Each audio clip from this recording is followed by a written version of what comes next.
It is the end, and not the end. The death, and not the death. The final fortress of Terra's palace has less than a day of life left in it, but that day will never end. Linear time has gone, replaced by the warp's unwhen. The vortical fury of the consuming flames will rage forever, and the very act of dying, even on the golden throne itself, has become immortal. Demigod corpses litter the gilded walk, the Clanium precinct, and the splintered Faircrete wastes around the Palatine ring. The corpses wear warplate, fabulously wrought, of yellow and red, white and gold. Inside each suit of warplate are bones and meat and rapidly cooling blood, and the end of dreams and duties and proud principles. Each corpse is an oath kept, a moment over.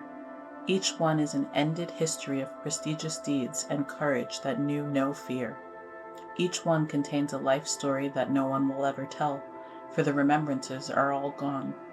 There have been no last words, no final testaments, no mortal declarations. No one is left alive to harvest with narthecium and tender surgical reductor their progenoid seed, 1,000 times as precious by gram than tritium. Each demigod has died alone, unheard, unshriven, his dying actions, by far the greatest of his already great life, unwitnessed. There are so many of them.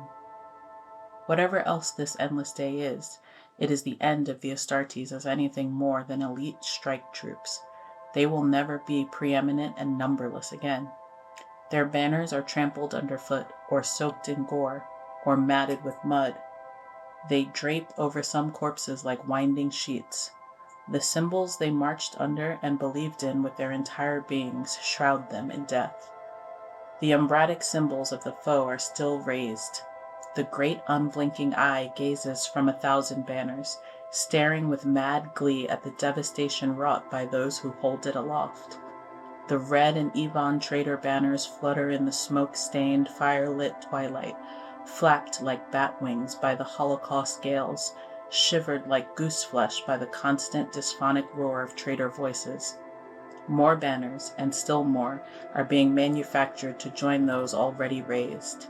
In the spark-filled gloom, the smaller and malformed Neverborn move in hissing gaggles behind the main advance, flaying and peeling skin from the dead and the almost dead, fashioning standards of human leather to hang from bone frames. They huddle and squat in the glare and the lagoons of blood, hackling and snuffling, using dagger fingers to score and prick out the shape of the great eye, symbol of a pinchbeck god. They mark out eightfold stars.